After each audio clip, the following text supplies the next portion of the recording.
சிநேகிக்கவும் பகைக்கவும். பிரசங்கியின் புஸ்தகம் 3ஆம் அதிகாரம் 8ஆம் வசனத்தை வாசிக்க கேட்கும். சிநேகிக்க ஒரு காலம் உண்டு, பகைக்க ஒரு காலம் உண்டு. யுத்தம் பண்ண ஒரு காலம் உண்டு, சமாதானம் பண்ண ஒரு காலம் உண்டு. தலைகளை தாழ்த்தி ஜெபிக்கலாம். பரிசுத்தமுள்ள நல்ல பிதாவே, இந்த 11வது நாளில் நீர் எங்களோடு பேசும் சிநேகிக்க ஒரு காலம், பகைக்க ஒரு காலம் என்ற தலைப்பில் எங்களோடு இடைவிடுவீராக. வசனத்தை கேட்கிற ஒவ்வொரு உள்ளங்களும் ஆறுதல் அடையட்டும், பலப்படட்டும். ஆண்டவரே, உமது அநாதி தீர்மானங்கள் ஒவ்வொரு குடும்பத்திலும் நிறைவேறட்டும் சுவாமி. இயேசுவின் நாமத்தில் ஜெபிக்கிறோம் நல்ல பிதாவே, ஆமென். அல்லேலூயா. சிநேகிக்க ஒரு காலம் உண்டு, பகைக்க ஒரு காலம் உண்டு. நம்மை சிநேகிப்பவர்கள் திடீரென்று பகைக்க ஆரம்பிப்பார்கள். இதுதான் சத்தியம். அப்பொழுது நம்ம நினைச்சிடக்கூடாது மனசுல, ஏன் இப்படிலாம் நடக்குது, நல்லா தானே இருந்தாங்க, திடீரென்று ஏன் இப்படி ஒரு பகைமை என்று நமக்கு தோன்றும். எல்லாம் ஆண்டவர் மிக்ஸ் பண்ணி தான் வச்சிருக்கிறார். சிறு வயதிலிருந்தே கூட தான் பிறந்தவங்க, உடன்பிறப்பு, தாய் தகப்பன். திடீரென்று தாய் தகப்பனால் வெறுக்கப்படுவீர்கள், உடன்பிறப்பால் பகைக்கப்படுவீர்கள், உறவினர்களால் ஒதுக்கப்படுவீர்கள். ஏன்னே தெரியாது, விதவுட் ரீசன் இது நடக்கும். வேதம் தெளிவாக சொல்லுது. நமக்கு நடக்கவிருக்கிற எல்லா காலங்களை குறித்து மிக அழகாக பட்டியலிடுகிறான் பக்தன் சாலமோன். இது ஏன், எதனால் அப்படின்னா மிகுந்த ஒரு ஆழமான ஒரு சத்தியம். ரொம்ப ஆச்சரியமாக இருக்கும். இதெல்லாம் நம்ம தெரிஞ்சிருச்சுன்னா பகைக்கப்படும் போது நம்ம நல்ல தைரியமாக இருக்கலாம். ஹல்லேலூயா. நேசிக்கப்படும் போதும் ரொம்ப கர்வம் கொண்டுடக்கூடாது. இதெல்லாம் இருக்கிறது தான். நேசிப்பாங்க, திடீர்னு பகைப்பாங்க, எல்லாம் சொல்லியிருக்கிறாரே ஆண்டவர். நம்ம ஏன் இந்த ஆயத்த ஜபத்தை வச்சுருக்கோம் அப்படின்னா, வரும் நாட்களில் இப்படிப்பட்ட சம்பவங்கள் நடக்கும்போது நம்ம இருதயம் ஆயத்தமாக இருக்க வேண்டும். ஹல்லேலூயா. அப்போ நம்ம சோர்ந்து போயிடக்கூடாது. கேட்ட சத்தியம் தானே, ஆமாம் தானே, வழிபடுத்துன்னு வந்தது தானே, ப்ரிப்பேர்டாயிரும். நான் அடிக்கடி சொல்லியிருக்கிறேன், ஒரு கொசு கடிச்சா எவ்வளோ கோபம் வருது. இருக்கிற முழு பலத்தையும் அதன் மேலே செலுத்தி ஒரே ஓங்கி ஒரு அடி, அது இருக்கிறதே எத்தனோண்டு தான், அது சளிஞ்சு அப்படியே அந்த ரத்தம்லாம் அப்படி தெரிக்குது பாரு. ஏன்னா வலி பொறுக்க முடியல, அவ்வளோ குத்துறது குத்து பார்த்தீங்கன்னா அப்படி இருக்குது. ஆனால் இதை விட ஒரு பெரிய ஊசி எடுத்துகிட்டு வருவாங்க நர்ஸ். அப்போ அவங்கள நம்ம அடிக்கிறோமா, அது எவ்வளோ வலிக்கும், கொசுவை குத்துறதை விட வலிக்கும். ஆனால் அது ஒரு ரகசியம் இருக்குது. நம்ம இருதயம் ஆயத்தமாயிருச்சு. ஊசி எடுத்துகிட்டு வர்றாங்க, குத்த போகிறாங்க, வலிக்கும், தாங்கிக்கணும். பல்ல கடிச்சிட்டு இங்கே திரும்பிக்கிறோம், என்னமோ குத்து போ, எவ்வளோ பிளட் எடுத்துக்கோ, பிரச்சனை இல்லை. ஏன்னா இந்த இருதயம் ப்ரிப்பேர்ட் ஆயிடுச்சு. ஆயத்தமாகின இருதயம் அற்புதமான இருதயம். ஹல்லேலூயா. ஆனால் கொசு நம்மகிட்ட சொல்லிட்டு வந்து கடிக்குதா, 5:55 50 செகண்டுக்கு நான் உன்னை கடிக்க போகிறேன் தெரியாது. திடீரென்று சின்ன வலி வந்தால் கூட தாங்க முடியல. காரணம் என்ன, இருதயம் ஆயத்தமாகவில்லை. இந்த ஆயத்த ஜபத்தில் நம்மை பகைக்கும் போது நாம் கலங்க வேண்டிய அவசியமே இல்லை. ஹல்லேலூயா. ஆமென். மீகா எழுதின புஸ்தகம் 7ஆம் அதிகாரம் 6ஆம் வசனத்தை வாசிக்கலாம். மகன் தகப்பனை கனவீனப்படுத்துகிறான், மகள் தன் தாய்க்கு விரோதமாகவும் மருமகள் தன் மாமிக்கு விரோதமாகவும் எழும்புகிறார்கள். மனுஷருடைய சத்துருக்கள் அவன் வீட்டார் தானே, அவன் வீட்டார் தானே. இவ்வளோ மிக தெளிவாக இருக்கு பாரு. பொதுவாக ஒரு வீட்டில் அம்மாக்கும் மகனுக்கும் சண்டை வராது. யாருக்கும் தான் சண்டை வரும், மகனுக்கும் அப்பாவுக்கும் தான். மகள் தாய், மருமகள் மாமி. ஏன் மருமகள் மாமனார்னு போட்டுக்கலாமே, வராது. சத்தியம் சத்தியம்தான், அது மாற்றவே முடியாது. மருமகள் தன் மாமிக்கு விரோதமாக, மனுஷனுடைய சத்துருக்கள் அவன் வீட்டார் தானே. பயங்கரமான ஒரு வசனங்க இது. இதை படிச்சுட்டா அப்போ என்ன வீட்டுக்குள்ளே ஒரே சண்டையாக வரும் அப்படின்னு தப்பாக நினச்சிடக்கூடாது. தவறாக நினச்சிட்டா வசனம் நமக்கு விசுவாசத்தை கொண்டு வராது, அவிசுவாசத்தை கொண்டு வந்துடும். ரொம்ப கவனமாக நம்ம அதை ஆராய்ச்சி செய்யணும். வாசிக்கலாம் இதே வசனத்தை ஆண்டவர் தன்னுடைய போதனைகளிலே சொல்லுகிறார். மத்தேயு 10ஆம் அதிகாரம் 35, 36.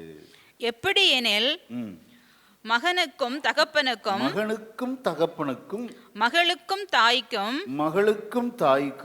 மருமகளுக்கும் மாமிக்கும் பிரிவினை உண்டாக்க வந்தேன். ஒரு மனுஷனுக்கு சத்துருக்கள் அவன் வீட்டாரே. மீகா 7:6 எடுத்து அப்படியே இங்க பிரயோகம் பண்ணுகிறார் பாருங்க ஆண்டவர். தமது போதனைகளிலே பழைய ஏற்பாட்டு வசனத்தை எடுத்து ஆண்டவர் பிரயோகம் பண்ணுவார். பிரயோகம் பண்ணிட்டு சொல்லுவார், எதற்காக இதெல்லாம் எழுதி வச்சிருக்கிறார் அப்படின்னா, அவருடைய சீஷர்கள் அழைத்து ஆண்டவர் நல்ல போதனைகளை சொல்றார். இது எதன் பின்னணியிலே சொல்லப்பட்டது, அது ரொம்ப முக்கியம். சும்மா ஒரு வசனத்தை பொதுவாக நம்ம அப்படியே தியானிச்சிடக்கூடாது. யாருக்கு சொல்றாரு, எதுக்கு சொல்றாரு, அதெல்லாம் நம்ம கொஞ்சம் யோசிக்கணும். பாருங்க, இதில் சீஷர்களுக்கு சொல்றார். சீஷர்களை நான் உங்களை அனுப்ப போறேன். நான் இந்த உலகத்தை விட்டு கடந்து போகும்போது இந்த போதனைகளை நீங்கள் ஜனங்களுக்கு கொண்டு செல்வீர்கள். அப்படி கொண்டு செல்லும்போது ஸ்தோத்திரம், ரொம்ப கவனமாக இருக்கணும்.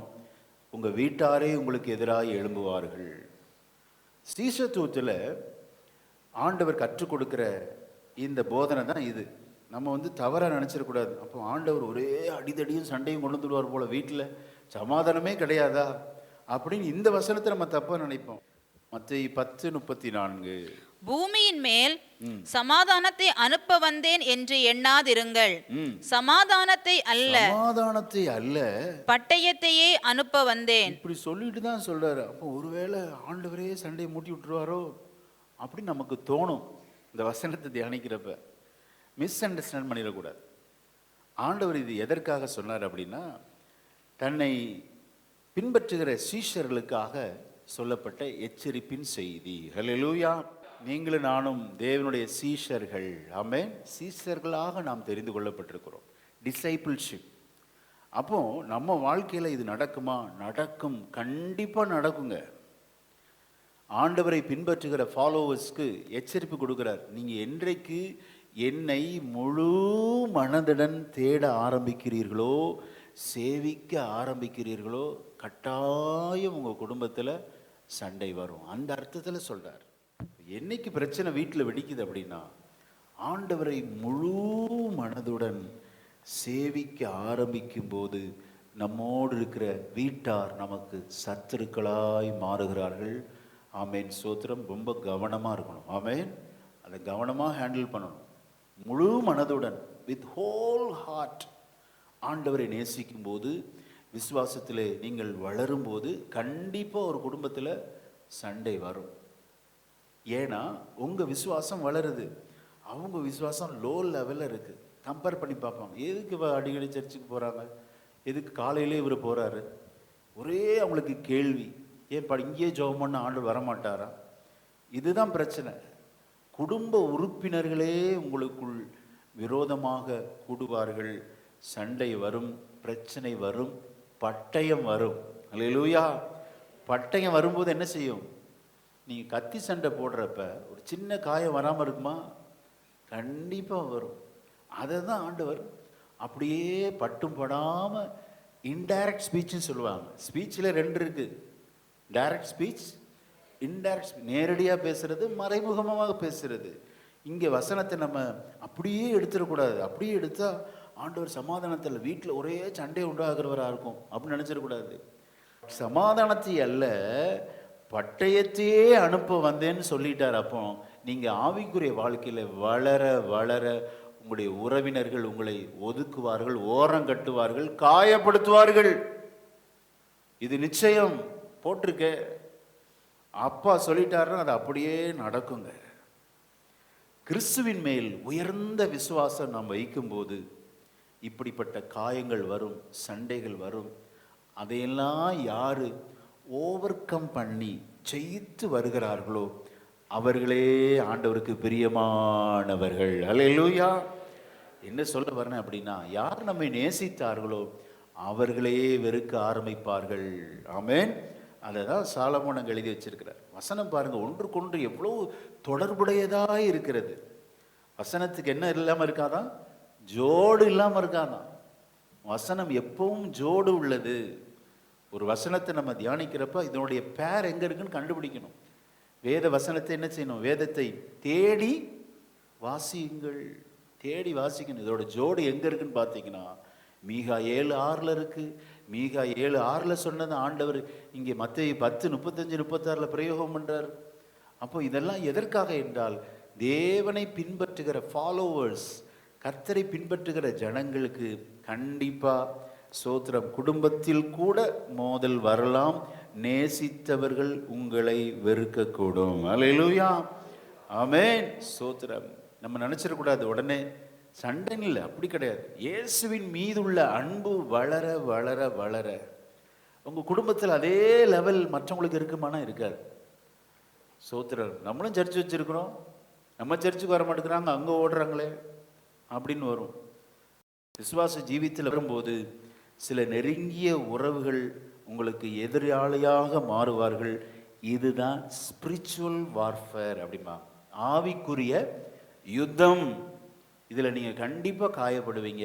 ஆனால் ஒன்றை புரிந்து கொள்ள வேண்டும், இது கேட்டு உங்கள் இருதயம் பக்குவம் அடையும் போது சோத்திரம், நீங்கள் பயப்படவே மாட்டீங்க. அந்த காயப்படுத்துதலுக்கு நீங்கள் கலங்கவே மாட்டீர்கள். அல்லேலூயா, ஆமென், ஸ்தோத்திரம். ஜீசஸ் அட்ரஸிங் ஹிஸ் டிசைபிள்ஸ், தன்னுடைய சீஷர்களுக்கு சொல்லிக் கொடுக்குறார். வீட்டார் சத்துருவா மாறிடுவாங்க. யாரெல்லாம் சத்துருவா மாறுவா அப்படின்னா, தகப்பன், மனைவி, தாய், சகோதரி, பிள்ளைகள், சகோதரர்கள், ஏன் உங்க சரீரமாக கூட சத்துருவா மாறும். என்ன பாஸ்டர் இப்படி சொல்லிட்டீங்க? சில நேரத்தில் நம்ம சரீரம் நமக்கு விரோதமாக அடிக்குமா? இப்படி கட்டாயம் அலாரம் அடிக்கிறப்ப ஒரு அடி, நீ அமைதியா இரு, நான் இன்னும் கொஞ்சம் தூங்கணும், நீ போய் சத்தம் போட்டு காலையில் எழும்பி நான் எதுக்கு போகணும்? நம்ம சரீரம் பார்த்தீங்கன்னா பல வேலைகள் எடக்கு பண்ணது பாருங்க. இப்போ நம்ம சரீரம் நமக்கு எதிர்த்து நிற்கிறது. நம்முடைய உடன்பிறப்புகள், தாய் தகப்பன், நம்முடைய உறவினர்கள், ஸ்தோத்திரம், பிள்ளைகள், பெற்றோர், எல்லா எதிர்ப்புகளையும் தாண்டி ஒரு மனிதன் ஆண்டவரை நேசிக்கும் போது அந்த நேசம் பெரிய வலிமையான நேசம். ஹல்லேலூயா, ஆமென், ஸ்தோத்திரம். எல்லாராலும் வெறுக்கப்படுவோம் விசுவாச ஜீவியத்தில் வளரும்போது, பரிசுத்தத்தில் வளரும்போது. ஆனால் அதை நாம் ஓவர் கம் பண்ணணுங்க. சும்மா அவங்களுக்காக இவங்களுக்காக இன்னைக்கு நிறைய பேர் சர்ச்சுக்கு வர்றதில்லை. கடைசியில் பரலோகத்தில் போக முடியாமல், என்ட்ரி ஆகாமல் நரகத்துக்கு போகும்போது சொல்ல முடியுமா? இவங்களால தான் ஆண்டவரே, அதெல்லாம் சாக்கு போக்கே சொல்ல முடியாதுங்க. இந்த காலவேளை நாம் ஒன்றை புரிந்து கொள்ள வேண்டும், நம்மை சிநேகிக்கிறவர்கள் நம்மை வெறுப்பார்கள். இதையெல்லாம் தாண்டி கர்த்தரை நாம் சேவிக்கும் போது உண்மையான சீஷர்களாய் நாம் மாறுகிறோம். அல்லேலூயா, இதாங்க சீஷத்துவத்தின் விலை. நீங்க ஒரு விலை கொடுக்காம ஒரு பொருளை வாங்க முடியுமா? இயேசுடைய அன்பை சும்மா வாங்கிட முடியுமா? வீட்டில் உட்காந்துட்டே சம்பாதிச்சிட முடியுமா? சமுதாய கட்டை தாண்டி வர வேண்டும், உறவுகளை தாண்டி வர வேண்டும். உங்களுடைய சகல வசதிகள், தூக்கத்தெல்லாம் விட்டுட்டு வந்திருக்கணும். இதெல்லாம் ஆண்டவர் பார்க்கிறார். கர்த்தருக்குள் எடுக்கிற எல்லா பிரயாசங்களையும் கர்த்தர் அறிந்திருக்கிறார். அல்லேலூயா, ஆமென். இதன் விலை பெருசு. ஆனால் பலன் உடனே தெரியுமானா தெரியாது. கொஞ்சம் கொஞ்சமாக தான் நீங்கள் தெரியும். 2026 நீங்கள் கண்டிப்பாக நீங்கள் பார்ப்பீங்க. அல்லேலூயா, ஆண்டவரை தேடி வந்து ஆயத்தமான விதங்கள் நீங்கள் ஆசீர்வதிக்கப்படுவீர்கள். சோத்திரம். கர்த்தர் உங்களை வாளாக்காமல் தலையாக்குவார். விசுவாசிக்கிறீங்களா? நல்ல கரங்களை தட்டி கர்த்தருக்கு மகிமை செலுத்துவோம். அல்லேலூயா. நீங்கள் கீழாகாமல் மேலாவீர்கள். எல்லா எதிர்ப்புகளையும் தாண்டி வந்திருக்கிறீங்க. கர்த்தர் உங்களை கைவிடவே மாட்டார். அல்லேலூயா. உன்னை வாளாக்காமல் இயேசு தலையாக்குவா. உன்னை கீழாக்காமல் இயேசு, உன்னை வாளாக்காமல் இயேசு, உன்னை கீழாக்காமல் இயேசு மேலாக்குவா. ஜெயம் ஜெயம் ஜெயம் ஜெயம் அல்லேலூயா. இஸ்ரவேலே நீ பயப்படாதே,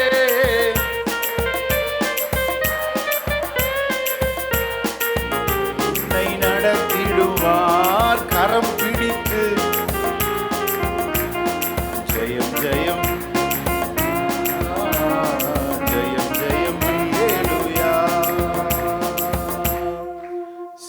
போதகத்துவத்துக்கு விலை கொடுக்கணும். சும்மா டிசைபிள் ஆயிட முடியாது. லூக்கா 14:26. யாதொருவன் என்னிடத்தில் வந்து தன் தகப்பனையும் தாயையும் மனைவியையும் பிள்ளைகளையும் சகோதரரையும் சகோதரிகளையும் தன் ஜீவனையும் வெறுக்காவிட்டால், ஜீவனையும் தன்னையும் சுயத்தையும் வெறுக்காவிட்டால் எனக்கு சீஷனா இருக்க மாட்டான். பாத்தீங்களா? அப்படின்னா என்ன? எல்லாத்தையும் தூக்கி போட்டுட்டு வரணும் இல்லை, ப்ரையாரிட்டின்னு இருக்குங்க. அந்த முன்னுரிமைன்னு சொல்லுவாங்க. சர்ச்சுக்கு வர நேரத்தில் உங்கள் சொந்த பந்தம் வந்துடுச்சுன்னா அப்படியே சர்ச்சை தூக்கி போட்டுட்டு அவங்களுக்கு ப்ரையாரிட்டி கொடுத்துடலாமா? கொடுக்க முடியாது. சர்ச்சுக்கு போயிட்டு வந்து உங்களை கவனிக்கிறேன்னு சொல்லி அப்படியே அவங்களை உட்கார வச்சுட்டு அவங்களுக்கு வேண்டிய எல்லா கடமையும் செஞ்சு வச்சுட்டு வந்துடணும். அப்போது இதுதான் ப்ரையாரிட்டி. அதுக்காக அவங்கள தூக்கி நீ வரக்கூடாது, வீட்டுக்கே வரக்கூடாது, விரட்டி விட்டுறக்கூடாது. எல்லாம் பேலன்ஸாக நம்ம மெயின்டைன் பண்ணணும். அல்லேலூயா. அதுதான் ஞானத்தை கேட்கணும் ஆண்டவர்கிட்ட. உறவுகளை காயப்படுத்திடவும் கூடாது. அதற்காக ஆண்டவர் விட்டு கொடுத்துட முடியுமா? விட்டு கொடுக்க முடியாது. எவ்வளோ நம்ம ஞானமாக எல்லாவற்றையும் ஹேண்டில் பண்ணணும் பாரு. ஸ்தோத்திரம். இது எதை குறிக்கிறது அப்படின்னா, நீங்களும் நானும் ஆண்டவருக்காக தெரிந்து கொள்ளப்பட்ட மணவாட்டி சபை. ஆமென், ஆமென், ஹல்லேலூயா. நீங்களும் நானும் யாரு? தேவன் மணவாளன், நாம் மணவாட்டி. ஒரு மேரேஜ் நடக்கும்போது தான் தெரியுங்க இந்த ஸ்நேகம் வெறுப்பு. ஸ்நேகம் வெறுப்பு எங்க தெரியும் நினைக்கிறீங்க? ஆண்டவர் இந்த பந்தத்தை சபைக்குள்ளே கொண்டு வருகிறார்.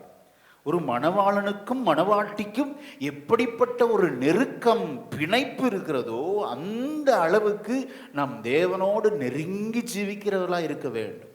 அந்த பிணைப்பு தான் சபையிலே கர்த்தர் எதிர்பார்க்கிறார். மேரேஜ் நடக்கிறவரை எதுவுமே தெரியாது. மேரேஜ் முடிஞ்ச உடனே பாருங்க, நேற்று வந்தவ அவளை கூட்டிட்டு போறான். என்னைக்காவது என்னைய கூட்டிட்டு கடைக்கு போயிருக்கானா? நேற்று வந்தவன் அவ பின்னாடியே போறா பார். இவ்வளோ தூரம் நான் ஆளாக்கி விட்டுருக்கிறேன், எவ்வளோ செலவழிச்சிருப்பேன், இவளை எப்படி நான் போற்றி புகழ்ந்து நான் எவ்வளோ படிக்க வச்சிருக்கிறேன். நல்ல படிக்க வச்சு வேலை வாங்கி கொடுத்து கை நிறைய சம்பளம் வாங்க வச்சா, நேற்று கட்டி வச்சவன் அவன் கூட போயிட்டாலே. அப்போ அவன் கூட போகாமல் பக்கத்து வீட்டு கூட போவான். தாய் தகப்பனுக்கு கட்டி கொடுத்ததுக்கு அப்புறம் பயங்கர வெறுப்பு. நேசித்தவர்களால் வெறுக்கப்படுகிறீர்கள் ஆஃப்டர் மேரேஜ். பிஃபோர் மேரேஜ் பிரச்சனையே இல்லைங்க. ஆஃப்டர் மேரேஜ் தான் எல்லா குடும்பத்திலும் ஒரே சலசலப்பு. இது கிறிஸ்தவத்தில் இன்னைக்கு அதிகமாக இருக்கும். ஏன்னா போதனை இல்லை, ப்ரிப்பேர்டு ஹார்ட் இல்லை, ஆயத்தமாக்கப்பட்ட இருதயம் இல்லை. கண்டிப்பா இதெல்லாம் நடக்குங்க. வேதம் சொன்னது தான். அதை மாற்றவே முடியாத மாற்று கருத்து நமது பரிசுத்த வேதாகமம். அல்லேலூயா, ஆமென். வாசிக்க கேட்போம். எபேசியர் 5:31 வாசிக்கலாமா? இது நிமித்தம் மனுஷன் தன் தகப்பனையும் தன் தாயையும் விட்டு தன் மனைவியுடன் இசைந்து இருவரும் ஒரே மாம்சமாய் இருப்பார்கள். ஒரே மாம்சங்க. இந்த ரகசியத்தை புரியாதவங்க தயவு செய்து மேரேஜ் பண்ணி கொடுக்க கூடாது. அப்புறம் சொல்றாரு பாருங்க, வாசிங்க, அடுத்து தொடர்ந்து வாசிங்க. இந்த ரகசியம் பெரியது, நான் கிறிஸ்துவை பற்றியும் சபையை பற்றியும் சொல்லுகிறேன். கிறிஸ்துவுக்கும் சபைக்கும் இந்த ஒரு பந்தம், இது ஆண்டவர் விட்டு தரவே மாட்டாருங்க. கிறிஸ்துவை மணவாட்டி சபை ஒரு கணவனை எப்படி மனைவியானவள் சார்ந்து கொள்ளுகிறாளோ அப்படி சார்ந்து கொள்ள வேண்டும். அவங்க சொன்னாங்க, இவங்க சொன்னாங்க சொல்லி எல்லாம் எடுத்து தொட்டு தொடச்சதுக்கெல்லாம் டைவர்ஸ் பண்ணிடுவாங்களா? அவங்க தோத்திரம் பண்ணல, இவங்க என்கிட்ட பேச, நான் சர்ச்சுக்கே வர மாட்டேன் போ அப்படின்னா என்னங்க? அப்படிதான் இருக்கு இன்னைக்கு. இப்போ நீ யாருக்காக சர்ச்சுக்கு வர்ற? தேவனோடு உள்ள அன்பு இல்லை, தேவனோடு உள்ள ஐக்கியம் ரொம்ப முக்கியம். அவங்க இப்படி சொல்லிட்டாங்க, இவங்க இப்படி சொல்லிட்டாங்க. கணவன் மனைவி அப்படி பிரிஞ்சிருவாங்களா? ஊரார் என்னன்னாலும் பேசினாலும் கணவன் மனைவி பிரிஞ்சிருவாங்களா? நான் கேட்குறேன். எவ்வளோ குடும்பத்தில் எவ்வளோ பெரிய சண்டை வருது. கல்லானாலும் கணவன், புல்லானாலும் புருஷன். தொட்டு தொடச்சதுக்கெல்லாம் இன்னைக்கு டைவர்ஸ். அப்படி ஆயிடுச்சு இன்னைக்கு. இந்த சபை எனக்கு வேண்டாம், இந்த போதகர் வேண்டாம், எல்லாம் தூக்கி போட்டு வேறக்கு போயிடுறாங்க. வேற இடத்துல வேற கடவுளா? இதே தேவன் தான், இதே தேவனை தான் நம்ம ஆராதிக்கிறோம். அப்போ தொட்டு தொடச்சுக்கெல்லாம் டைவர்ஸ் பண்ணிடுவாங்களா? கவனிங்க, ஸ்தோத்திரத்தை நல்ல புரிந்து கொள்ள வேண்டும். நாம் தேவனை முழு மனதோடு ஆராதிக்கும் போது, சத்தியத்தை அறிந்து கொள்ள ஆர்வமாக இருக்கும்போது, நமது உறவினர்களால் நாம் கட்டாயம் பகைக்கப்படுவோம். ஆமென், வெறுக்கப்படுவோம். இதுதான் சத்தியங்க. அது இல்லைன்னா தான் நீங்கள் கொஞ்சம் யோசிக்கணும். எல்லா இதுக்கும் பார்த்தீங்கன்னா, சொந்த பந்தம் வீட்டில் போய் உட்காந்துக்கிறது, எனக்கு புருஷன் வேண்டாம். ஸ்தோத்திரம். உறவினர் வீட்டில் போய் உட்காந்துக்கிறது, உடன்பிறப்பு வீட்டில் போய் உட்காந்து புருஷன் வேண்டாம், மனைவி வேண்டாம் அப்படின்னு சொல்கிற குடும்பம் விளங்குமா? விளங்கவே விளங்காது. எந்த குடும்பத்தில் கணவன் மனைவியுடைய அந்த பந்தம் தாய் தகப்பனை விட, உறவினர்களை விட, ஸ்தோத்திரம், உடன் பிறப்பை விட அந்த பந்தம் எவ்வளோ ஸ்ட்ராங்காக இருக்கோ அந்த குடும்பம் ஆசீர்வாதமான குடும்பம். ஹல்லேலூயா. இப்போ எவ்வளோ ஆண்டவர் சபையை அந்த அன்புக்குள்ளே அழைக்கிறார் பாருங்க. கணவன் மனைவி உறவுங்கிறது என்பது உலகத்தில் ரொம்ப ரகசியமான ஒரு அந்தரங்கம், வெளியே தெரியக்கூடாது. அப்படிப்பட்ட உறவுங்க. சபை ஆண்டவரோடு அப்படி இணைந்து இருக்க வேண்டும். ஆமென். அப்படி இணைய இணைய கண்டிப்பாக நீங்களும் நானும் பகைக்கப்படுவீர்கள். எல்லாராலும் நாம் தனிமையாக்கப்படுவோம். இது நடக்கும். வெறுக்கப்படுவீர்கள். அப்பந்தான் நீங்கள் உண்மையான சீசத்துவத்தில் இருக்கீங்கன்னு அர்த்தம். அல்லேலூயா. அப்பந்தான் கரெக்டாக இருக்கிறீங்கன்னு அர்த்தம். எல்லாராலும் நேசிக்கப்பட்டு எல்லாரும் உங்களை போற்றி புகழ்கிறாங்கன்னா அந்த ஸ்நேகத்தில் கொஞ்சம் டவுட் இருக்கு. கண்டிப்பாக சர்ச்சுக்கு வரும்போது ஆண்டவர் உண்மையாய் உத்தமமாய் பின்பற்றும் போது எல்லாராலும் நீங்கள் பகைக்கப்படுவீர்கள். சோத்திரம். எப்படி ஆஃப்டர் மேரேஜ் பாருங்க, நம்ம தண்ணி தெளிச்சு விட்ட மாதிரி ஆகி போயிடும். நல்லா பேசிக்கிட்டு இருந்திருப்பாங்க. எல்லாராலும் பகைக்கப்படுவீர்கள் ஆஃப்டர் மேரேஜ். அதுதான் சத்தியம். அதை மறந்துடக்கூடாது. இதெல்லாம் நம்ம ஆயத்தமாக இருந்தால் நம்முடைய இருதயம் ஸ்தோத்திரம் தேவனுக்குள் களிகூரும். அல்லேலூயா. ஆமென். தேவனோடு நெருங்கி ஜீவிக்க ஜீவிக்க ஜீவிக்க ஸ்தோத்திரம் எல்லாரும் நீங்கள் பகைக்கப்படுவீர்கள். ஏன்னா அவங்களுக்கு அந்த விசுவாசம் இல்லை, அவங்களுக்கு அந்த பரிசுத்தம் இல்லை. அப்போ அவங்களோட தான் உங்களை கம்பேர் பண்ணுவாங்க. நீங்கள் தேவனுக்குள் வளரும்போது இதுதான் இண்டிகேட்டர். நல்ல பாருங்க, கரண்ட் இருக்கான்னு செக் பண்ணுறதுக்கு ஒரு இண்டிகேட்டர் யூஸ் பண்ணுற பாருங்க. லைட் எரிஞ்சால் கரண்ட் இருக்கு. நம்ம ஆண்டவருக்குள் வளருகிறோம் என்றால் என்ன இண்டிகேஷன்? எல்லாராலும் பகைக்கப்படுவீர்கள். ஆமென். ஸ்தோத்திரம். ஆண்டவர் எதுக்கு இதை உதாரணமாக சொல்றாருன்னா, எல்லாரையும் தூக்கி எறிய சொல்றார். எல்லா குடும்ப உறவுகளுக்கு மேலாக கர்த்தருக்கு முன்னுரிமை கொடுக்க வேண்டும். லூக்கா 9:24 வாசிக்கலாம். எல்லா உறவுகளை விட நாம் கர்த்தருக்கு ஃபர்ஸ்ட் ப்ரையாரிட்டி கொடுக்கறதுக்கு தான் இது அழைப்பு, வேற ஒன்றும் கிடையாது. வாசிக்கலாம். தன் ஜீவனை ரட்சிக்க விரும்புகிறவன் அதை இழந்து போவான். என் நிமித்தமாக தன் ஜீவனை இழந்து போகிறவன் அதை ரட்சித்துக் கொள்ளுவான். அல்லேலூயா. ஆண்டவர் நிமித்தம். அதான் ரொம்ப பியூட்டிஃபுல். ஆண்டவரா உறவுகளா, ஆண்டவரா தாயா, ஆண்டவரா தகப்பனா, ஆண்டவரா உடன்பிறப்புகளா, ஆண்டவரா நண்பர்களா அப்படின்னு வரும்போது ஆண்டவருக்கே நாம் முன்னுரிமை கொடுக்கும்போது பிறரால் நாம் பகைக்கப்படுவோம். அல்லேலூயா. ஆமென். ஸ்தோத்திரம். இன்னொரு வசனத்தை வாசித்து நம்ம ஜெபிக்கலாம். 1 பேதுரு 4:12-14. பிரியமானவர்களே, உங்களை சோதிக்கும்படி உங்கள் நடுவில் பற்றி எரிகிற அக்கினியை குறித்து ஏதோ புதுமை என்று திகையாமல் கிறிஸ்துவின் மகிமை வெளிப்படும் போது நீங்கள் களி கூர்ந்து மகிழும்படியாக அவருடைய பாடுகளுக்கு நீங்கள் பங்காளிகள் ஆனதால் சந்தோஷப்படுங்கள். நீங்கள் கிறிஸ்துவின் நாமத்தின் நிமித்தம் நிந்திக்கப்பட்டால் பாக்கியவான்கள். ஏனென்றால் தேவனுடைய ஆவியாகிய மகிமையுள்ள ஆவியானவர் உங்கள் மேல் தங்கி இருக்கிறார். அவர்களாலே தூஷிக்கப்படுகிறார், உங்களாலே மகிமைப்படுகிறார். ஆமென். இதுதாங்க ரகசியம். நாம் நிந்திக்கப்படுவோம், ஆண்டவருக்குள்ள வளரும்போது, சபைக்கு வரும்போது, சத்தியத்தை கை கொள்ளும் போது கண்டிப்பா சோத்திரம் வீட்டாரால் நாம் வெறுக்கப்படுவோம். சோத்திரம். உங்கள் சத்துரு யார்? வீட்டார். எவ்வளவு கிளியரா போட்டிருக்கு. அதுக்காக நாம் அவங்களை பாதிக்க கூடாது. அவர்களால் நாம் தூஷிக்கப்படும் போது கர்த்தர் மகிமைப்படுகிறார். அல்லேலூயா, ஆமென். அது போதுமே. கணவன் மனைவி பந்தம் அது ஸ்ட்ராங்கா இருந்த போது மற்ற உறவுகளும் அதுக்கு கீழே தாங்க. இது அப்படியே மாத்திரக்கூடாது. இன்னைக்கு நிறைய குடும்பத்தில் ஏன் பிரச்சனை? கல்யாணத்துக்கு ஆனதுக்கு அப்புறம் பார்த்தீங்கன்னா அக்கா விட மாட்டாங்க, சோத்திரம். மாமாவை விடவே மாட்டாங்க. எனக்கு மாமா தான் முக்கியம், எனக்கு அக்கா தான் முக்கியம், எனக்கு தம்பி தான் முக்கியம் அப்படிமா. மனைவி ஏதோ அல்லது புருஷன் பார்த்தீங்கன்னா ஏதோ பஞ்சத்தில் அடிபட்ட மாதிரி இருப்பார். ஏதோ தேவையில்லாமல் கல்யாணம் பண்ண போதே ஆகி போயிடும்.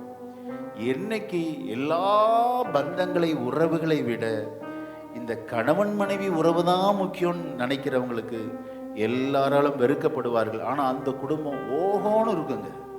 அந்த குடும்பம் குட்டி பரலோகமாக இருக்கும். அதுக்காக மற்றவங்களுக்கு செய்கிற கடமையை நம்ம செய்ய இருக்கக்கூடாது. தாய் தகப்பனுக்கு செய்கிற கடமை. ஆமாம், அப்படி நம்ம நினச்சிடக்கூடாது, தப்பு நினச்சிடக்கூடாது. சத்தியத்தை குடும்பத்தையே பிரிக்கிறார் ஆண்டவர் இல்லைங்க. அதுக்கு தான் ஞானத்தை கேட்கணும். ஆண்டவரே எதுக்கு நான் இப்படி ப்ரையாரிட்டி கொடுக்கணும் சொல்லித்தாங்கப்பா. அப்படி சொல்லும்போது தேவன் நம்மை கனம் பண்ணுவார். அல்லேலூயா. கிறிஸ்துவின் நாமத்தின் நிமித்தம் நீங்கள் நிந்திக்கப்பட்டால் பாக்கியவான்கள். கர்த்தரே நம்மை ஆசீர்வதிக்கிறவர். ஆமென். பரிசுத்தமுள்ள நல்ல பிதாவே, இந்த அருமையான 11வது நாளுக்காக நன்றி செலுத்துகிறோம். சிநேகிக்கவும் பகைக்கவும் என்ற தலைப்பில் எங்களோடு பேசினீர் அப்பா. ஆண்டவரே, நாங்கள் உமக்குள் வளரும்போது, உம்மை அதிகமாய் நாங்கள் தேடி கிட்டி நெருங்கி ஜீவிக்கும் போது இந்த உலகத்தாரால், ஏன் ஆண்டவர் எங்கள் வீட்டாராலே நாங்கள் பகைக்கப்படுவோம் சுவாமி. அப்பொழுது பகைக்கப்படும் போது உமது பிள்ளைகள் ஒருபோதும் சோர்ந்து போகக்கூடாது ஆண்டவரே. ஆசீர்வாதத்தின் காரணர் நீர்தான் ஆண்டவரே. உம்மை உறுதியாய் பற்றி கொள்ள அவர்களுக்கு கிருபை செய்யுங்க. ஒருபோது இந்த பந்தம் ஆண்டவரே சோத்திரம் ஒருபோது நிலை குலைந்து போக விடக்கூடாதப்பா. ஆண்டவர், இந்த பந்தத்தில் உமது சபையை நீர் இன்னும் அதிகமாய் பிணைத்து விடுவீராக. தேவனுடைய நாமம் மகிமைப்படட்டும். மீதமுள்ள 10 நாட்களும் கடந்து வந்து இந்த சத்தியங்களை நாங்கள் கற்றுக்கொண்ட ஆண்டவரே, இருதயம் ஆயத்தத்தோடு 2026 நாங்கள் பிரவேசிக்க எங்களுக்கு கிருபை செய்யுங்க. நல்ல ஞானத்தை தாங்கப்பா. இங்கே வந்திருக்கிற ஒவ்வொரு குடும்பமும் சமாதானம் நிறைந்த குடும்பமாய் காணப்படுவதாக. என்னுடைய சமாதானத்தையே வைத்து போகிறேன் என்று சொன்னீரப்பா. எங்கள் சமாதானத்தை ஒருபோதும் கெடுக்காத தேவன். ஓ, ஏசாயன் புஸ்தகத்தில் வாசிக்கிறோம் ஆண்டவர், நீ சமாதான பிரபு ஆண்டவரே. இங்கே வந்து இந்த ஆராதனையில் பங்கு பெற்ற ஒவ்வொரு குடும்பத்திலும் ஆண்டவரே உமது கிருபையுள்ள சமாதானம் ஆட்கொள்வதாக. தொடர்ந்து எங்களை வழி நடத்தும். இயேசுவின் நாமத்தில் ஜெபிக்கிறோம் நல்ல பிதாவே, ஆமென்.